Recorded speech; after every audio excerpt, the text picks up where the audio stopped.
Hey, my name is Luke. I make bags from high performance materials that would otherwise be discarded. And today I'm back with another update on these 20-liter bags, which I'm now going to start a renaming process because I figured out these are way cooler with the seam sealed liner on the inside. It's not that much more work, and I think it ends up being a cooler product in the end. So in that spirit, these are going to become the SDL, or the simple drop liner backpack, because they are drop liners. I'm making a seam sealed liner and I'm dropping it in there. So far I'm having them prototyped out. Here's the newest 35-liter, I'll show you in a second, but the 20-liter has the fidlock buckle. These all have the 3/4 inch fidlock buckle on the front as a strap for this lid that has some stretch mesh around it, so there's no pocket on the outside here. And the 20-liter, put this aside for a second, is very simple. This is some blue canvas coated VX that I had a little bit of, so I thought, yeah, let's make one. But let's just show you these two, since this is the blue Cuban fiber and this is the DCF Dyneema. So they're both pretty similar in that they're not woven fabrics, and they're both made from ultra high molecular weight polyethylene. This one has the pastel purple Gore-Tex seam sealed liner in there, and this one has the neon green. And these both have the cinch top. I am thinking of offering this in a roll top version as well, which would also use the 3/4 inch fidlock here. And then it just takes an extra little action of rolling it 3 times and then clipping the buckle to itself. I personally prefer the cinch top because I find it easier to get in there. It takes less time. It's less like wear and tear, I think, on the fabric to roll it up like that, as opposed to just cinching it. This black ripstop nylon that I use is waterproof, and it does scrunch up really nicely. And this way, you know, if you scrunch it up all like this, it is pretty impressive how little water can get into there if you have it nicely closed. And then put the lid over the top of it, and you got your fidlock buckle here, clicks in, as well as a little loop here for a carabiner or a bike light or something as standard. And also the back panel, unless otherwise requested in a travel set, I'm just going to make the default that these straps are sewn in, so they're super well attached in there. And these are the same straps from the day pack, so dual density, closed cell foam. And I think I'm going to make them in black for the most part for the see-through fabrics, because sometimes this foam top sheet is yellow and it like looks kind of weird with this. But there is a thin layer of foam on the back panel here. And also I will be adding as an option these ultra stretch side pockets here, so you can put your water bottle or your hydro flask or whatever in there. And like I mentioned, the liner is seam sealed now, so you can choose from a variety of colors of the dry suit factory scrap. And same features as before though, just a drop pocket on the back side and a zipper pocket on the inside, and I think make a standard as well, a key clip on the inside here.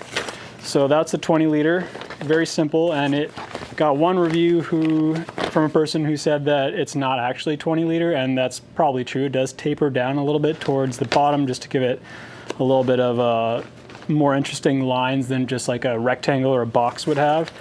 And it's probably more around like 15, 18 liters. I did the volume calculation, which is how I came up with 20.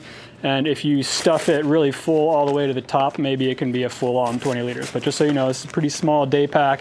It's not meant to carry as much stuff as you might need for, you know, a longer trip. So just be advised of that. These guys are nice and light, very small, very packable, especially in these kinds of lighter weight fabrics like the blue Cuban fiber or the DCF Dyneema. All right, so that is the 20-liter, which is now going to be called the SDL, and simple drop liner.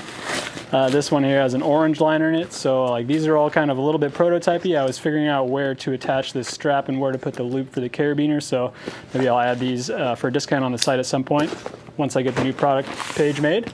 But let's take a look at the 35-liter while we're here. So this is the newest prototype, just hot off the machines here. Same idea, so just again, bigger size of the same kind of profile here. You can see it's got kind of the same curves to it on the side panels and the back panel, but obviously more features on this larger version. So the first thing is this front panel here. There's a big gusseted pocket, so there's zipper access the whole thing here, and I just went ahead and put one on each side on this prototype because I'm not sure which side people are gonna prefer to get in on. So it does right now go all the way through like this. There's no interior organization.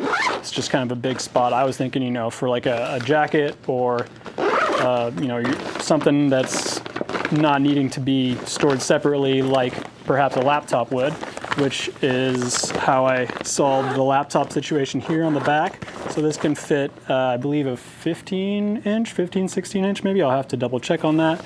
But there's padding on the back here as well as padding on the inside. So the laptop just goes right in there, zip it up. And I just use standard zippers on this prototype, but I can obviously switch to the Eurotech water resistant zippers. So I think it came out pretty well for this prototype. I think it's getting pretty close. And then again, the same interior pocket layout as on the 20 liter. So just a zipper pocket on the inside of the front panel here, and then a drop pocket inside the back. So this way you can have quicker access to your laptop, and it's still kind of clean. It's not super visible that there's a zipper there. And then I went ahead and added the ultra stretch side pockets to this one too, because I figured might as well. And then the same 3/4 inch fidlock closure for the lid. This was the first lid I made on this one. I think I need to make it just a teensy bit bigger so that it fully covers around the collar here. But yeah, same idea, black straps just to make it standard. I think is not a bad idea, and I think it looks good, especially when you got your side pockets and your bottom panel. That's another thing that's a difference between the 35 liter and the 20 liter is that I actually added a bottom panel here out of this nylon coated Dyneema. So it's a Cordura, Dyneema Cordura sandwich. So it's super stiff, extremely durable, you know, it'll never wear through. And it just kind of makes the bottom a little stiffer. I figure it makes sense on the 35 liter. Not sure it makes sense on the smaller one. As of yet, I haven't done it that way.